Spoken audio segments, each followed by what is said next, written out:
Vamos então determinar o trabalho feito pelo campo de força F ao se mover uma partícula ao longo de 1/4 de círculo dado pela função tal. Bom, temos que F é dado por x² menos xy e R de t é cosseno t, seno t, com t variando de 0 até π/2. Observem o sentido do caminho, né? É no R2. Então,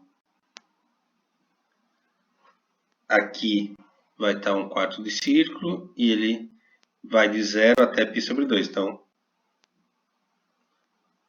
o sentido é o anti-horário.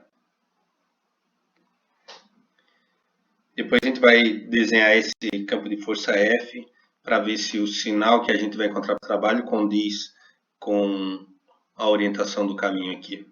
Bom, a gente sabe que precisa encontrar o R' de t.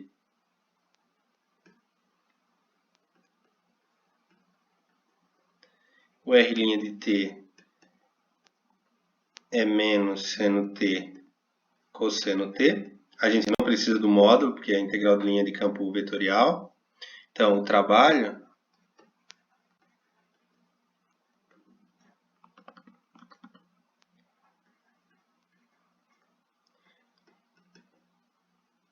é W igual à integral de linha de C de f dr, que a gente sabe que é uma integral de A até B de f de R de t escalar com R' de t dt. É o que a gente vinha fazendo com a integral de linha de campo escalar, que, só botar aqui para a gente poder enxergar, que reparametriza o f, a função em função do caminho, né, em função do parâmetro t, e só não tem um módulo aqui, mas é só o R' de t. Então, o trabalho vai ser uma integral de 0 a π/2. Às vezes é interessante fazer esse produto escalar aqui fora da integral, para não ficar escrevendo várias vezes a integral até calcular ela. Então, algumas vezes é útil fazer esse produto escalar fora da integral. Aqui eu vou fazer dentro, depois a gente, quando pegar a prática, faz fora. Então, como é que vai ficar a função f? A função f era x², só que x é o x do caminho, né? O x é cosseno t, então vai ficar cosseno ao quadrado t menos xy, que é cosseno t seno t. Então, essa daqui é a minha função f reparametrizada em função do caminho. Escalar com R' de t, que a gente encontrou ali, que foi menos seno t cosseno t. Então, por isso que eu digo que, às vezes, é interessante fazer esse produto escalar fora da integral, porque, por enquanto, a integral não está sendo útil aqui, né? Não vou usar ela já. Primeiro tem que fazer o produto escalar, para depois integrar. Mas, tudo bem.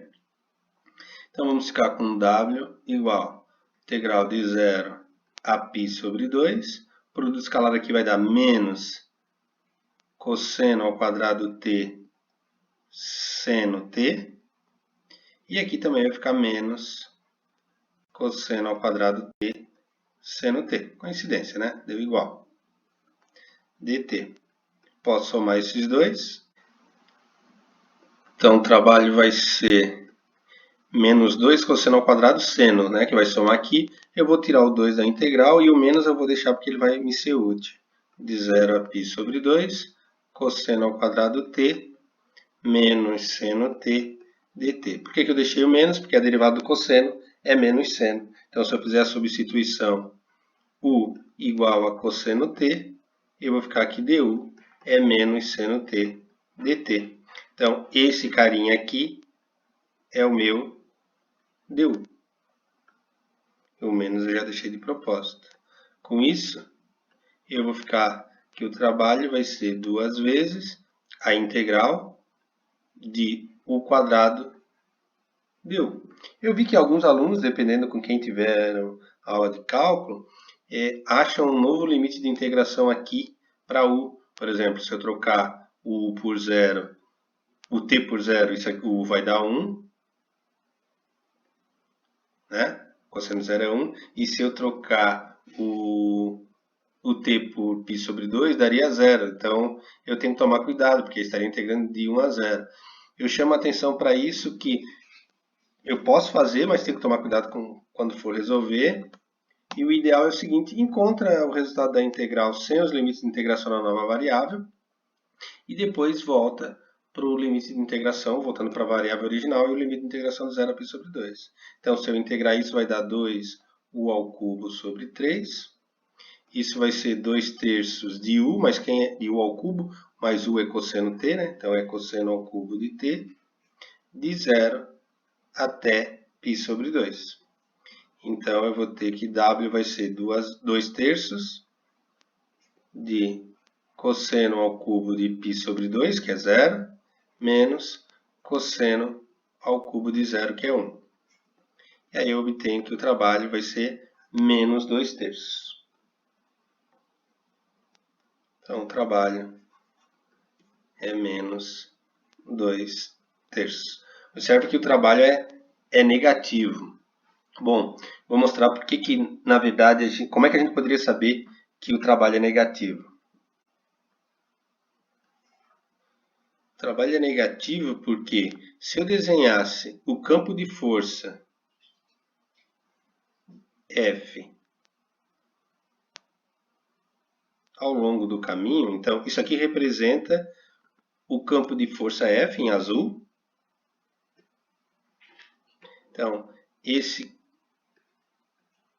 F aqui, para cada ponto, o meu F vai dar um vetor desse tipo. E a curva em vermelho aqui, o caminho, que é o sentido. Então, eu estou levando uma partícula desse ponto até esse, ao longo desse campo de força. Observe que o campo de força se opõe à direção do caminho. Então, trabalho negativo.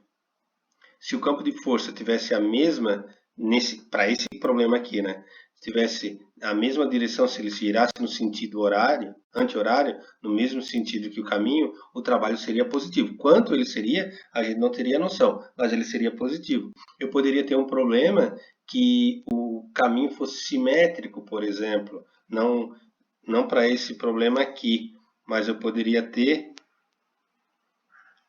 algo desse tipo. E um campo de força que fosse, então, o caminho girando nesse sentido aqui, e o campo de força, digamos, fossem vetores aqui. Por algum motivo, eu posso ter, tá?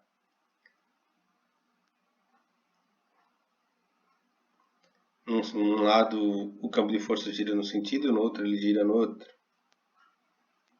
Então, o que aconteceria aqui?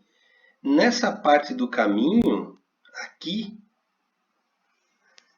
como caminho é simétrico, campo de força também, nessa parte do caminho, o campo de força, o trabalho daria um valor negativo. O trabalho seria menor que zero.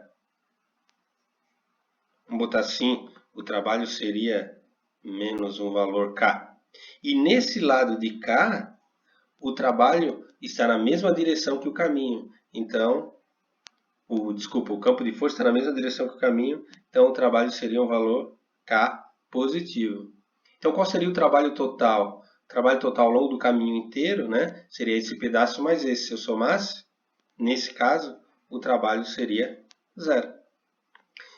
Se eu tivesse o campo de força e o caminho desenhados, eu não precisaria calcular a integral de linha, já saberia automaticamente que o trabalho é nulo. Porém, desenhar esses campos vetoriais aqui, esse campo de força, nem sempre é fácil, né? É muito trabalhoso. Eu preciso de uma quantidade gigante de vetores para ter uma noção de como é que o vetor aqui o campo de força está se comportando. Então nem sempre isso é fácil.